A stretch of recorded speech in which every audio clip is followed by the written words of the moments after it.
8월 24일 우리말 성경 통독 본문은 에스라 3장 4장입니다. 3장 이스라엘 자손들이 각각 고향에 정착한 지 7째 달이 지난 후 백성들이 예루살렘에 일제히 모였습니다. 그때 요사닥의 아들 예수아와 동료 제사장들과 스알디엘의 아들 수르바벨과 그 동료들이 일어나 이스라엘의 하나님의 제단을 다시 짓기 시작했습니다. 하나님의 사람 모세의 율법에 기록된 대로 그 위에 번제를 드리기 위해서였습니다. 그들은 그 땅의 민족들을 두려워하면서도 예터의 기초 위에 제단을 세우고 그곳에서 아침 저녁으로 여호와께 번제를 드렸습니다. 그들은 기록된 대로 초막절을 지키고 법령에 정해져 있는 횟수대로 번제를 드렸습니다. 그리고 정기적으로 드리는 번제와 월삭과 거룩하게 구별돼 정해진 여호와의 모든 절기의 번제와 여호와께 기꺼이 드리는 예물로 가져온 것을 끊임없이 올려드렸습니다. 아직 여호와의 성전 기초가 놓이기 전이었지만 그들은 7째 달 1일부터 여호와께 번제를 드리기 시작했습니다.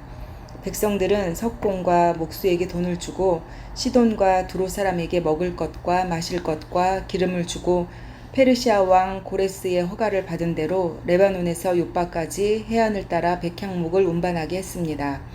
그들이 예루살렘에 있는 하나님의 집에 도착한 지 2년 둘째 달이 되었을 때에 스알디엘의 아들 수르바벨과 요사닥의 아들 예수아와 그 나머지 동료 제사장과 레위 사람과 포로로 잡혀갔다가 예루살렘에 돌아온 모든 사람이 성전 짓는 일에 착수했고 20세 이상의 레위 사람을 세워 여호와의 집 짓는 일을 감독하게 했습니다. 예수아와 그 아들들과 그 형제들, 호다위야의 자손 갓미엘과 그 아들들, 헤나닷의 아들들과 형제, 레위 사람들이 다 같이 하나님의 집 짓는 사람들을 감독했습니다. 건축자들이 여호와의 성전 기초를 놓을 때 제사장들은 예복을 입고 나팔을 들었고 아삽 자손인 레위 사람은 심벌지를 들고 이스라엘 왕 다윗이 명령한 대로 여호와를 찬양했습니다. 그들은 여호와께 찬송과 감사의 노래를 불렀습니다. 여호와는 선하시니 이스라엘을 향한 그분의 인자하심이 영원하다. 온 백성들이 여호와께 큰 소리로 찬양하며 함성을 질렀습니다. 하나님의 집의 기초가 놓였기 때문이었습니다. 그러나 나이가 지긋한 여러 제사장과 레위 사람과 족장들, 곧 전에 있던 첫 성전을 본 사람들은 자기 눈앞에 성전 기초가 놓이는 것을 보고 목 놓아 울었습니다. 다른 많은 사람들은 기뻐 소리쳤습니다.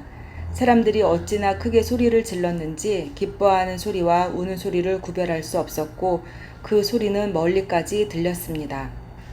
4장 유다와 베냐민의 대적은 포로로 잡혀갔던 사람들이 돌아와 이스라엘의 하나님 여호와를 위해 성전을 건축한다는 소식을 듣고 수르바벨과 가문의 우두머리에게 찾아와 말했습니다. 당신들이 건축하는 일을 우리가 돕겠소.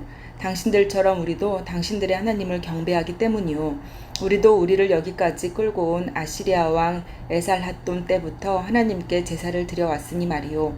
그러나 수르바벨과 예수아와 나머지 이스라엘 가문의 우두머리는 그들에게 말했습니다. 당신들은 하나님의 성전을 짓는 일에 우리와 아무 상관이 없소. 우리는 페르시아 왕 고레스 왕이 명령한 대로 오직 우리끼리 여호와를 위해 그 집을 지을 것이요. 그러자 그 땅 사람들은 유다 백성들의 마음을 약하게 하고 겁을 주어 건축하지 못하게 했습니다. 그들은 또 참모들을 고용해 페르시아 왕 고레스 시절 내내 심지어 페르시아 왕 다리오 왕 때까지 그 계획을 방해했습니다. 아하수에로 왕이 다스리던 초기가 그 땅 사람들을 유다와 예루살렘 사람들에 대해 상소문을 올렸습니다. 또 아스닥스다 때 비슬람, 미드르닷, 디브엘과 그 동료들이 페르시아 왕 아닥사스다에게 상소문을 올렸습니다. 그 상소문은 아람말로 쓰였다가 그 후 번역되었습니다. 사령관 르훔과 서기관 심세가 아닥사스다 왕에게 예루살렘 주민을 고소하는 편지를 다음과 같이 썼습니다. 사령관 르훔과 서기관 심세와 다른 동료들 곧 재판장, 총독, 관리, 비서관들과 그 밖의 다른 나라 사람들 디나와 아바삿과 다블레와 아바세와 아렉 사람, 바벨로 사람, 수산과 대해와 엘람 사람과 귀족 오스납발이 추방시켜 사마리아의 여러 성과 유프라테스 강 건너 지역에 정착시킨 사람들이 편지를 올립니다. 다음은 그들이 보낸 상소문의 사본입니다. 유프라테스강 건너 지역에 있는 왕의 종들이 아닥사스다 왕께 편지를 올립니다. 왕께 알려드립니다. 왕으로부터 우리에게 올라온 유다 사람들이 예루살렘으로 갔습니다. 그들은 반역을 일삼던 악한 성을 세우고 있습니다. 그들은 성벽을 세우고 기초를 재건하고 있습니다. 왕께서 아셔야 할 일은 만약 예루살렘에 성이 세워지고 성벽이 재건되면 그들이 더 이상 조공이나 관세나 조세를 내지 않을 것입니다.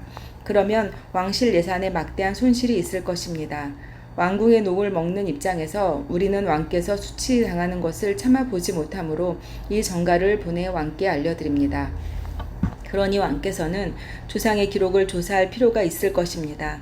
왕께서 기록을 살펴보시면 그 성은 반역의 성이요 왕들과 여러 지방에 피해를 입혔으며 옛날부터 반란이 일어났다는 것을 알 것입니다. 이 성이 멸망당한 것도 그 때문이었습니다. 만약 이 성이 재건되고 그 성벽이 세워지면 유프라테스강 건너 지방에는 왕의 소유가 없게 될 것임을 우리가 왕께 알려드립니다. 왕은 다음과 같이 답장을 보냈습니다. 사령관 르흠과 비서관 심세와 사마리아와 유프라테스강 건너에 사는 그 동료들에게 칙서를 내린다. 평안을 빈다. 너희가 우리에게 보낸 편지는 내 앞에서 번역돼 분명히 낭독됐다. 내가 편지의 내용을 듣고 명령을 내려 조사를 해보니 이 성은 과거에 여러 왕들을 대적해 일어난 기록이 있고 반역과 반란이 그 성에서 계속해서 일어났음이 밝혀졌다. 예루살렘에 강력한 왕들이 있어 유프라테스강 건너편 전 지역을 다스려 왔으며 그들이 조공과 조세와 간세를 걷어들였다.